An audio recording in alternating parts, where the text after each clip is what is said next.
Assalamualaikum warahmatullahi ta'ala wabarakatuh. Bismillahirrahmanirrahim. Alhamdulillah rabbil alamin. Wassalatu wassalamu ala asrafil anbiya wal mursalin Sayyidina wa habibina wa syafi'ina wa maulana Muhammadin wa ala alihi wa sahbihi ajma'in. Rabbana la ilma lana illa ma 'allamtana innaka antal alimul hakim. Rabbi shrah li sadri wa yassir li amri wa hlul 'uqdatam min lisani yafqahu qawli, amma ba'd. Alhamdulillah, hari ini kita bisa berjumpa lagi dalam keadaan sehat walafiat. Bismillahirrahmanirrahim. Qala musannif rahimahullahu ta'ala wa nafa'ana bi ulumi fid dharain amin. Wal maqalatu saminatu wasalasuna, maqalah yang ke-38. Kemarin kita sudah mempelajari makalah yang ke-37, nasihat yang disampaikan oleh Sayyidina Ali karramallahu wajhah, bahwasanya ada 3 perkara yang bisa menambahkan hafalan. Selain bisa menambahkan hafalan, juga bisa menghilangkan dahak. Masih ingat ada 3 perkara? Pertama, yang kedua, yang ketiga. Mantap kalian, hafalannya kuat.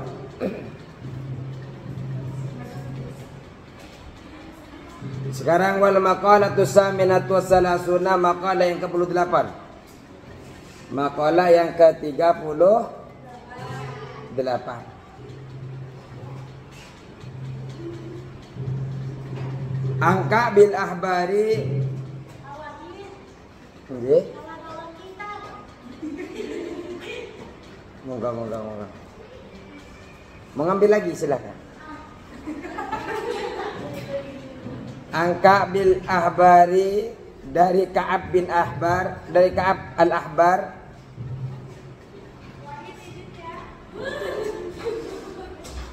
Angka bil ahbari dari Ka'ab bil Ahbar. Beliau ini, Ka'ab al-Ahbar ini adalah tempat rujukan ulama-ulama. Kalau ada masalah tentang sesuatu urusan agama, ulama-ulama dari kalangan Yahudi, ulama-ulama mereka akan merujuk kepada beliau, Ka'ab bin Ahbar. Beliau ini adalah orang Yahudi yang kemudian masuk Islam. Jadi tidak semua orang Yahudi itu tidak suka sama Islam. Ada orang Yahudi malah menjadi ulama, dan itu juga bisa menjadi rujukan daripada ulama-ulama terdahulu. Namanya Ka'ab al-Ahbar. Sekarang akan mendapatkan nasihat daripada beliau. Ka'ab bin Ahbar ini, Al-Imam Ka'ab bin Ahbar. Beliau ini menjadi tokoh sentral di zamannya Sayyidina Umar bin Khattab. Apa nasihat beliau? Al-khusunu lil mu'minina minasyaitani salasun, kata beliau. Al-khusunu, adapun benteng. Al-khusunu, adapun benteng. Lil mu'minina, bagi orang-orang yang beriman. Al-mu'minina, bagi orang-orang yang beriman.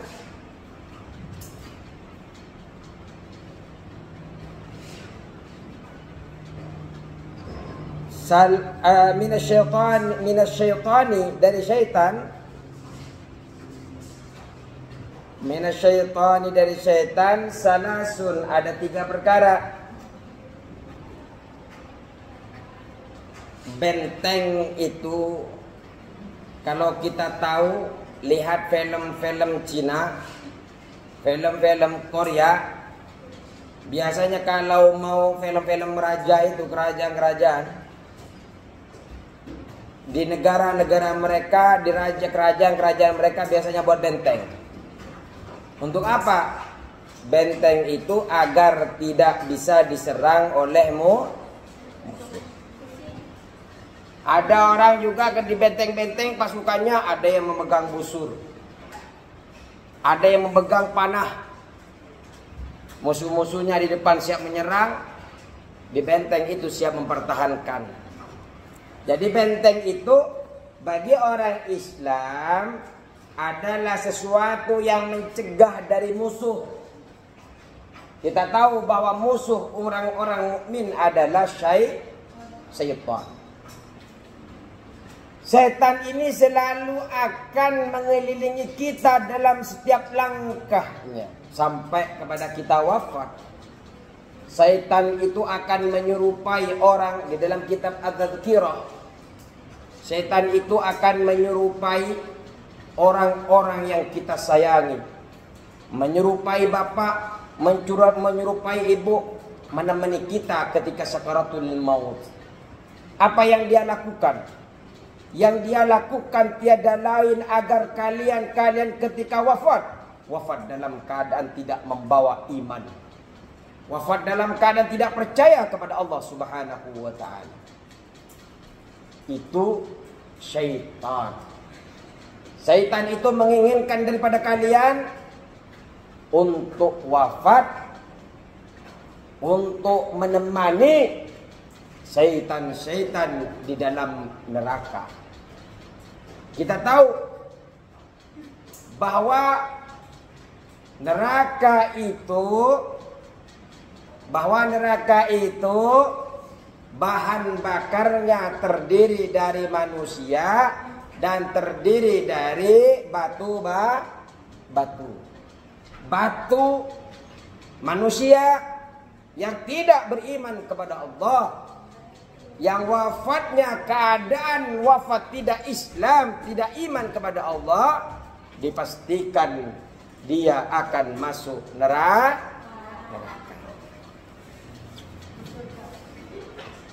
Makanya ketika kita sakaratul maut, ada yang menyerupai kekasihnya datang, ada yang menyerupai pamannya, bebeknya datang, ada yang menyerupai saudaranya datang. Apa yang dilakukan oleh setan yang menyerupai orang terkasih kita? Mereka mengajak, kamu sudah sakaratul maut, maukah aku berikan obat yang sangat mujarab, yang sangat ampuh? Kamu kalau minum obat ini, kamu akan hidup selamanya. Ada yang ngajak lagi, orang tua yang sudah duluan wafat, dibangkitkan kembali menyerupai setan-setan datang kepadanya. Bukan orang tua kita asli yang datang, setan yang menyerupai dia datang kepada orang yang sedang sakaratul maut. Setelah sampai, di sebelah kanannya ada bapaknya, sebelah kirinya ada ibunya. Kata ibunya, dulu kamu tidur di pangkuanku, dulu kamu menyusu kepadaku, dulu aku yang menyuapi dirimu, kata ibunya. Padahal bukan ibu aslinya, hanya setan yang menyerupai bentuk seperti ibu.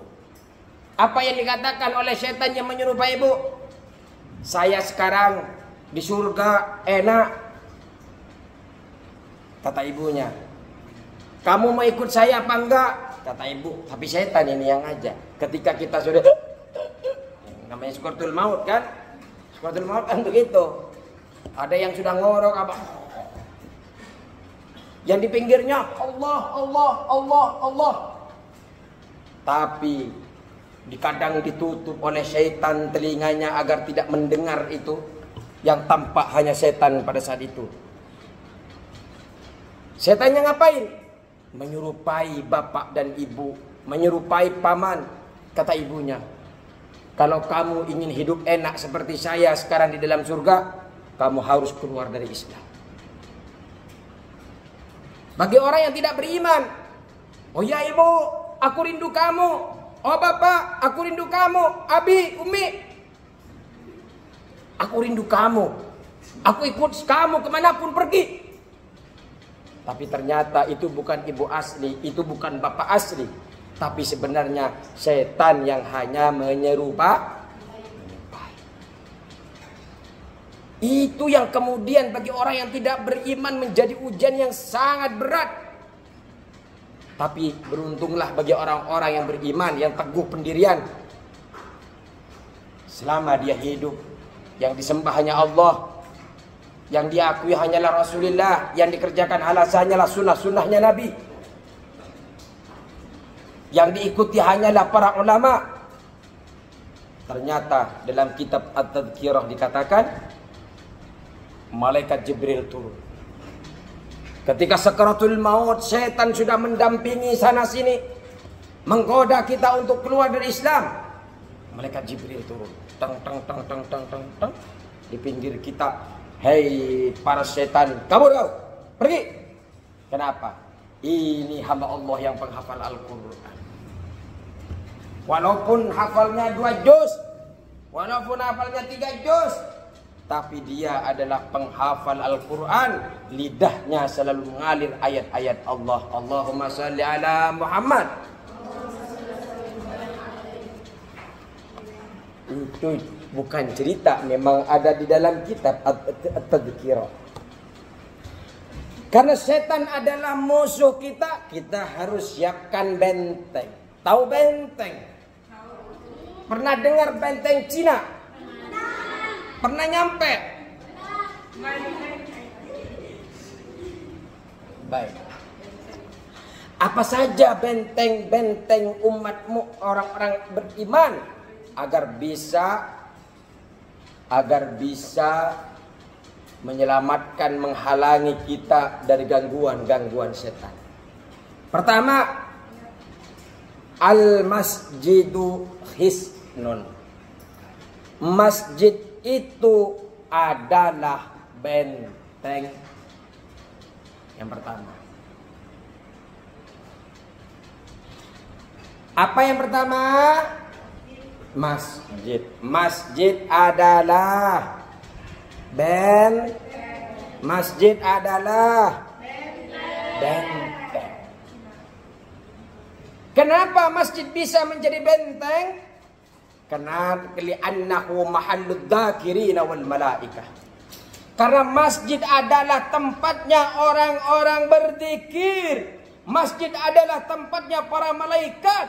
Sehingga para syaitan takut, terbirit-birit mendengar dikiran-dikiran kalimat-kalimat Allah, kalimat nama-nama Allah disebut, ketakutan mereka. Masjid menjadi tempat orang yang berzikir, masjid menjadi tempat para malaikat. Di sini ada masjid. Nama masjid di bawah apa namanya?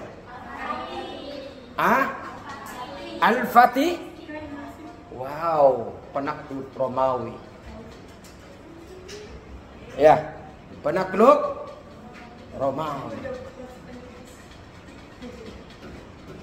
Nama Al-Fatih bukan sekedar nama.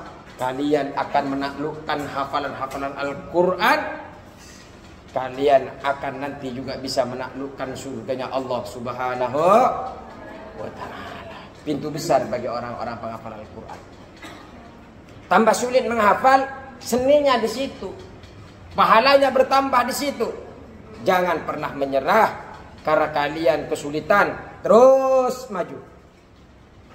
Ketika sulit, ya Allah, sesulit ini pun kami akan tetap berusaha ya Allah. Al-Quran diturunkan untuk kami, hudan linnas, agar mendapatkan petunjuk bagi manusia. Saya yakin ya Allah, walaupun hafalan kami masih kurang, hafalan kami tidak cepat seperti teman-teman, kami yakini setiap hafalan yang kami ada di dalam benak kami itu tidak akan pernah sia-sia. Nabi Muhammad engkau muliakan, Mekah engkau muliakan, Madinah engkau muliakan, bulan Ramadan engkau muliakan, Lailatul Qadar engkau muliakan, Jibril engkau muliakan. Di antaranya sebab di situ adalah Al-Quran. Sebab Al-Quran. Benteng pertama adalah masjid. Makanya kalian jangan jauh-jauh dari masjid. Makan di masjid ya. Makan di masjid apa enggak? Ngapain di masjid? Sholat. Menghafal di masjid. Yang kedua adalah wa dzikrullahi husnun. Wa dzikrullahi husnun, dan zikir kepada Allah hisnun adalah benteng. Wa dzikrullahi, dan zikir kepada Allah hisnun adalah benteng.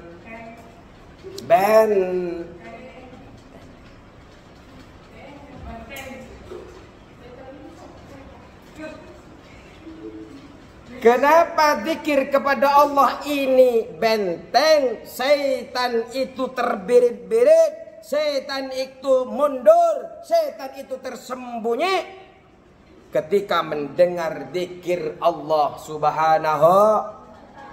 Ketika nama Allah disebutkan, kalimat-kalimat thayyibah dilontarkan, setan ketakutan. Hei anak kelas 7, dia ternyata sudah 8 sekarang. Sudah naik pangkat.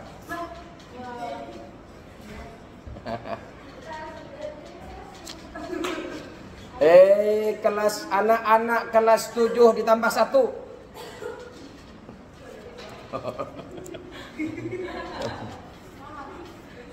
Anak-anak kelas 8. Ya. Ketika mereka anak kelas 8 zikir, setan-setan padakah? Setan itu ada 2. Yuwaswisu fi sudurin nasi minal jinnati. Tapi saya yakin anak-anak didik kelas 8 semuanya orang-orang yang jauh dari sifat-sifat setan. Amin Allahumma. Buktinya sekarang pada semangat belajar. Buktinya serius semuanya belajar. Kenapa? Anak-anak yang soleh. Benteng yang kedua adalah zikrullah. Zikir kepada Allah.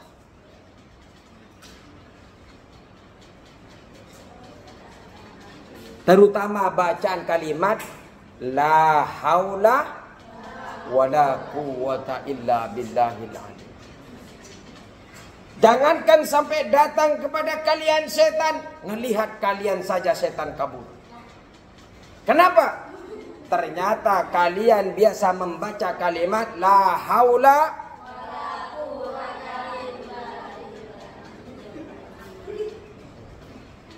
billah. Pernah lihat nonton Rara dan Nusa? Sering. Saya sama dengan kalian, sama-sama nonton Rara. Tahu nggak? Ketika naik sepeda, dari belakang kucingnya diganggu oleh setan. Ya. Tapi ketika sekarang kalian sudah tahu bagaimana membentengi kalian dari setan, bacalah kalimat zikir kepada Allah, terutama kalimat la haula wala quwwata illa billah. Malas membaca Al-Quran, malas murojaah, jangan-jangan ada syaitan di pinggir kita. Aduh lemas, aduh pusing, aduh, langsung baca la haula wala quwwata illa billah. Hai setan, engkau hanyalah makhluk.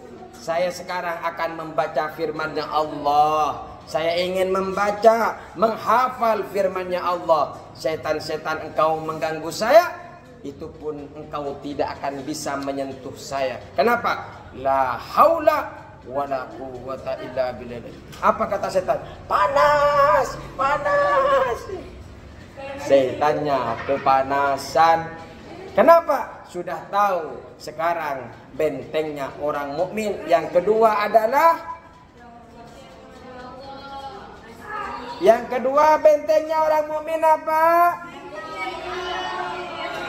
Zikir kepada Allah. Terutama zikir yang ditakutin setan adalah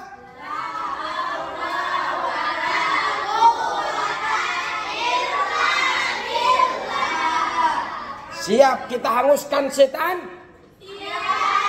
Siap perang dengan setan?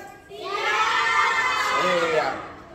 Anak-anak kelas 8 jangan takut sama setan. Kita tahu bentengnya sekarang. Ya. Yang ketiga adalah wa qiraatul Qur'ani hisnun, dan membaca Al-Qur'an hisnun adalah benteng. Wa qiraatul Qur'ani dan membaca Al-Qur'an hisnun adalah benteng. Ternyata kalian membaca Al-Quran merupakan benteng. Setan-setan yang akan datang kepada kedua orang tua kalian hilang bersembunyi gara-gara rumahnya dibacakan Al-Quran oleh anak-anak yang solehah. Terutama ayat Al-Kursi. Hafal ayat Al-Kursi. Allahu la ilaha illa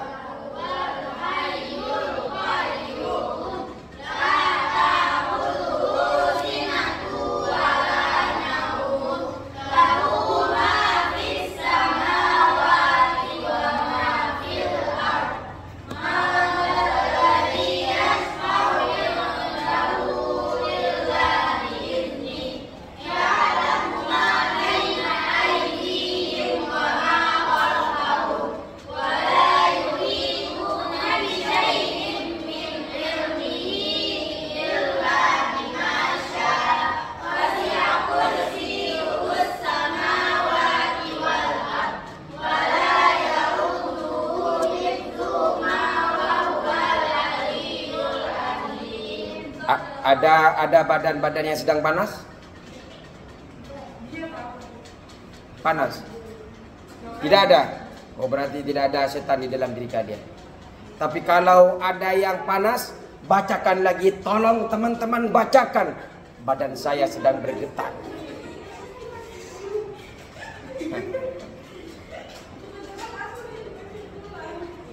Ayo. Wal maqalatut tasi'atu wassalasuna, dan nasihat yang ke-39. Tadi nasihat yang keberapa? Membahas tentang apa?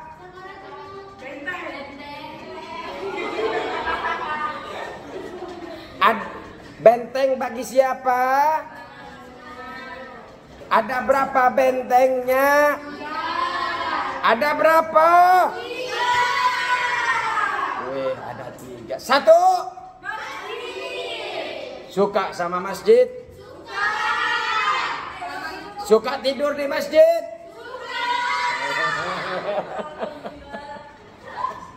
Suka tidurnya di masjid. Yang kedua apa? Suka zikir. Suka zikir. Suka zikir. Yang ketiga apa? Suka baca Al-Quran. Senang baca Al-Quran. Cinta sama Al-Quran.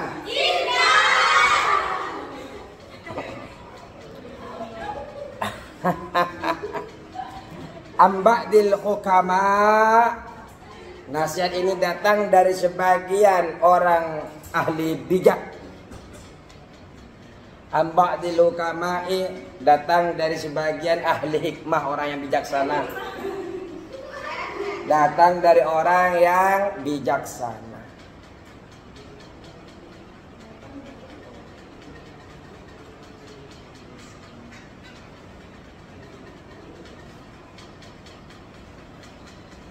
Annahu qala, bahwasanya ia berkata. Annahu qala, bahwasanya ia berkata. Jadi nasihat yang datang Di nasihat yang ke-39, nasihat datang dari sebagian orang yang bijaksana, orang yang ahli hikmah.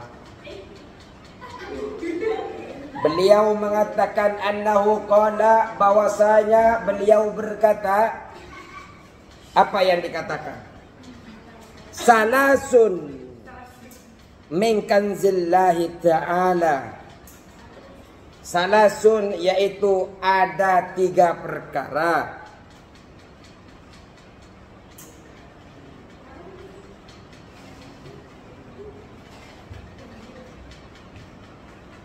Salasun ada 3 perkara min kanzillahi ta'ala, dari gudangnya Allah Ta'ala.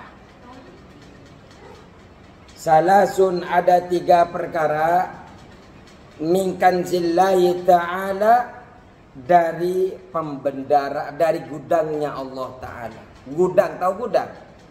Tempat penyimpanan.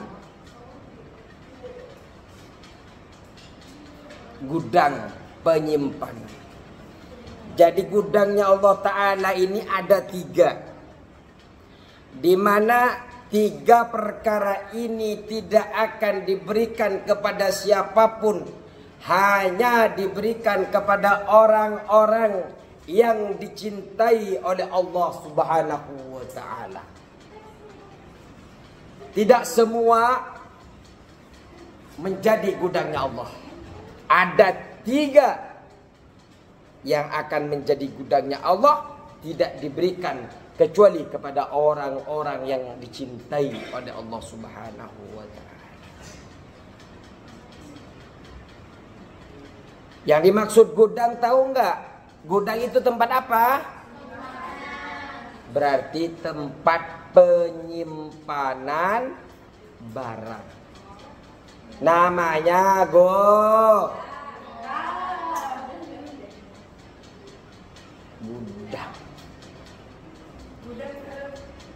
Apa yang pertama? Yang pertama adalah al-fikruh fakir. Al-fikruh fakir. Tahu fakir? Al-fakruh fakir. Al-fakruh fakir. Fakruh fakir, fakir, fakir, fakir. Al-fakruh. Al-fakruh tahu fakir? Siapa fakir itu? Orang yang tidak terpenuhi kebutuhannya. Mau makan enggak punya uang, enggak ada nasi, disebut dengan fakir. Terus, orang fakir itu tidak semuanya fakir. Hanya orang-orang tertentu yang diberikan kefakiran.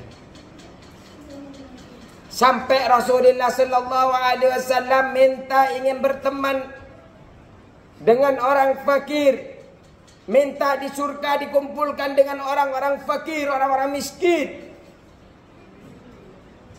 Juga beliau memohon kepada Allah wafat dalam keadaan fakir. Kenapa? Ternyata orang fakir masuk surga lebih dahulu daripada orang yang kaya. Orang kaya masih sibuk, dihisap oleh Allah motornya, dihisap bajunya, dihisap rumahnya, dihisap kontrakannya, dihisap sepedanya. Tapi orang fakir tidak memiliki apa-apa, yang dia punya hanyalah jasad. Kemudian jasadnya orang yang fakir, yang selalu beribadah kepada Allah, akan cepat-cepat masuk ke dalam surga. Yang pertama, pembenaran Allah adalah orang fakir. Yang kedua adalah al-maraduh, sakit. Sakit. Sakit. Sick. Sick. Ada yang sudah sakit, pada saat sakit kalian sedang menjadi pembendarannya Allah. Makanya karena Allah cinta kepada kalian, Allah jadikan gudangnya. Kalian harus tahu pada saat itu tidak boleh ngeluh kepada Allah. Ya Allah, aku sedang Engkau sayangi, sedang diuji dengan rasa sakit ini. Semoga rasa sakit ini menjadi perantara diampuni leburnya dosa-dosa saya ya Allah. Leburnya dosa-dosa kedua orang tua saya. Dan menjadi kiriman Fatihah, menjadi kiriman pahala. Karena saya sabar kepada orang tua saya, nenek saya, buyut saya yang telah dulu meninggalkan saya. Sakit diberikan oleh Allah kepada orang-orang yang Dia cintai. Tapi jangan hanya karena kemudian semua orang sakit jadi pembenaran Allah, tidak. Yang ketiga, pembenaran Allah adalah was-sabru, sabar. Sabar. Sabar atas ketetapannya Allah. Allah berikan kita sakit, sabar karena kita diberikan ketetapan Allah. Allah sekarang diuji dalam keadaan sakit. Kita tidak mengeluh kepada orang lain. Yang kita keluhkan hanya kepada Allah. Ya Allah, tangan saya sakit. Ya Allah, kaki saya sakit. Ya Allah, kepala saya sakit. Ya Allah. Kalau ngeluhnya kepada Allah, ngeluhnya kepada Sang Pencipta, namanya tetap sabar. Tapi kalau ngeluhnya kepada pinggiran kita, ini sakit ma, ini sakit pak, sini bi. Jangan-jangan itu. Kenapa Allah nyoba saya begini? Jangan-jangan itu tidak sabar, ngeluh. Tapi di dalam Islam kita boleh ridho kepada ketetapannya Allah, bukan apa yang ditetapkan. Kita hanya ridho kepada ketetapan Allah, bukan kepada yang ditetapkan. Contoh, Allah buat kita sakit, ini adalah ketetapan Allah. Allah menetapkan kita sakit, ini ketetapannya Allah. Tapi sakit itu sendiri adalah itu yang ditetapkan. Kita tidak boleh sabar kepada sakitnya. Saya ridho sakit ya Allah. Hei sakit, silakan masuk semuanya ke sini, saya ridho. Tidak. Ketika sakit wajib ikhtiar pergi ke dokter. Tapi ketetapan sakit kita ridho kepada Allah. Ya Allah, aku rela. Tapi Engkau sudah memerintahkan kepada kami untuk ikhtiar mencari obat kemanapun. Ketika kami mampu akan selalu berabat. Allahumma sholli ala Muhammad.